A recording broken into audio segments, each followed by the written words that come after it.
दोस्तों क्या आपको पता है कि MS वर्ड में सिर्फ कुछ ही सेकंड में टेबल बनाए जा सकते हैं कुछ इस तरह से, वो भी बिना झंझट के। हेलो दोस्तों, आज मैं आप लोगों को ऐसा तरीका बताने वाला हूं जिससे आप अलग अलग तरीके से टेबल बना पाएंगे, वो भी स्टेप बाय स्टेप और बिल्कुल आसान भाषा में। तो चलिए जानते हैं पहला तरीका। सबसे पहले आप MS वर्ड को खोल ले। अब आप ऊपर वाले मेनू पर जहां आपको एक ऑप्शन दिखेगा इंसर्ट का, उस पर क्लिक करें। जैसे आप क्लिक कीजिएगा अब आपको सामने एक टेबल का ऑप्शन दिखेगा, उस पर आप फिर से क्लिक कीजिए। अब आपके सामने यहाँ छोटे छोटे बॉक्स दिखेगा, बस आपको माउस से उस बॉक्स को खींचना है यानी ड्रैग करना है। जितने आपको रो चाहिए यानी पंक्तियां और जितने आपको कॉलम चाहिए यानी स्तंभ, उतने सिलेक्ट कर लीजिए। जैसे अगर आपको 6 रो और 7 कॉलम चाहिए तो 6 × 7 तक ड्रैग कीजिए, मतलब वो टेबल खींच लीजिए। आपका टेबल अब पूरी तरह से तैयार हो जाएगा। बट आपके दिमाग में एक सवाल जरूर आ रहा होगा कि ये रो और कॉलम क्या होता है, इसका यूज हम लोग कैसे करेंगे और हम लोग कैसे जानेंगे कि ये रो है और ये कॉलम है। तो चलिए यही सवाल आप लोगों का हम बताते हैं कि रो क्या होता है और कॉलम क्या होता है। दोस्तों रो यानी पंक्तियां होते हैं और कॉलम यानी स्तंभ होते हैं। जब आप MS एक्सेल, MS वर्ड या फिर नोटबुक या रजिस्टर में कोई टेबल यानी तालिका बनाते हैं तो उसमें 2 मुख्य हिस्से होते हैं। पहला तो रो होता है यानी पंक्तियां और दूसरा कॉलम यानी स्तंभ। अब जानते हैं चलिए रो का मतलब क्या होता है। रो का मतलब है आड़ा, मतलब हॉरिजॉन्टल लाइन, यानी बाएं से दाएं तक जाने वाली लाइन को रो बोलते हैं। एक रो में कई सेल होते हैं जो लाइन में होते हैं। तो चलिए अब उदाहरण के साथ समझते हैं। अगर आप एक्सेल या टेबल में कुछ इस तरह देखेंगे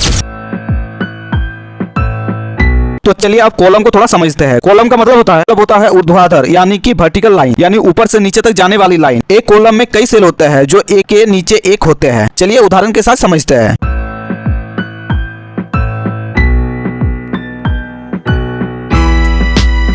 अगर आपको इतना समझाने के बाद भी अगर ये समझ में नहीं आ रहा है कि रो क्या होता है, कॉलम क्या होता है, कैसे पहचानेंगे, तो चलिए आपको एकदम आसान भाषा में समझाते हैं। रो का मतलब होता है रोड यानी सड़क जैसी आड़ी टेढ़ी, और कॉलम का मतलब होता है पिलर यानी कि स्तंभ जैसा सीधा खड़ा रहेगा। आशा करते हैं अब आपको कुछ समझ में आ गया होगा बिना कोई झंझट का। तो चलिए अब बात करते हैं दूसरे तरीके की। अगर आपको खुद से रो और कॉलम की संख्या डालनी हो तो ये तरीका अपनाएं। फिर से आप इंसर्ट पर जाए, फिर टेबल पर क्लिक कीजिए। अब आपके सामने एकदम नीचे में एक ऑप्शन दिखेगा इंसर्ट टेबल का, उस पर क्लिक करें। यहाँ आपको एक बॉक्स खुला हुआ दिखेगा जहाँ लिखा होगा नंबर ऑफ कॉलम्स और नंबर ऑफ रो। जैसे हमने उदाहरण के लिए कुछ नंबर डालते हैं, रो की संख्या 10 देते हैं और कॉलम की संख्या 10 देते हैं। अब आप ओके कीजिए और देखिए आपका टेबल पूरी तरह से तैयार हो गया। दोस्तों अगर आपको एक टेबल का जरूरत है और टेबल के बीच में, तो आप ड्रॉ करके भी वो टेबल अपने से बना सकते हैं। तो कैसे करना है चलिए बताते हैं। फिर से आप इंसर्ट पर जाए, फिर आप टेबल पर क्लिक करें, फिर आपको नीचे में एक ऑप्शन दिखेगा रो टेबल, उस पर आप क्लिक कर दीजिए। अब आप एक टेबल में एक्स्ट्रा टेबल ऐड कर सकते हैं जिस तरह हमने किया। चलिए अब आता है एक शॉकिंग तरीका। क्या आप जानते हैं कि टेबल को कीबोर्ड से भी हम बना सकते हैं बिना किसी बटन पर क्लिक किए। बस ये प्रेस कीजिए plus minus minus plus minus minus minus plus minus minus minus plus. अब इंटर, देखिए जादू, वर्ड इसे अपने आप टेबल में बदल देगा। तो दोस्तों अब आप लोग जान गए कि MS वर्ड में टेबल कैसे बनाए जाते हैं और कितने आसान तरीके से बनाए जाते हैं। अगर वीडियो अच्छा लगे तो लाइक जरूर करें और सब्सक्राइब करना मत भूलिएगा ताकि ऐसे और कंप्यूटर ट्रिक्स आपके सामने लाते रहे। चलिए मिलते हैं नेक्स्ट वीडियो में, तब तक के लिए बाय, टेक केयर।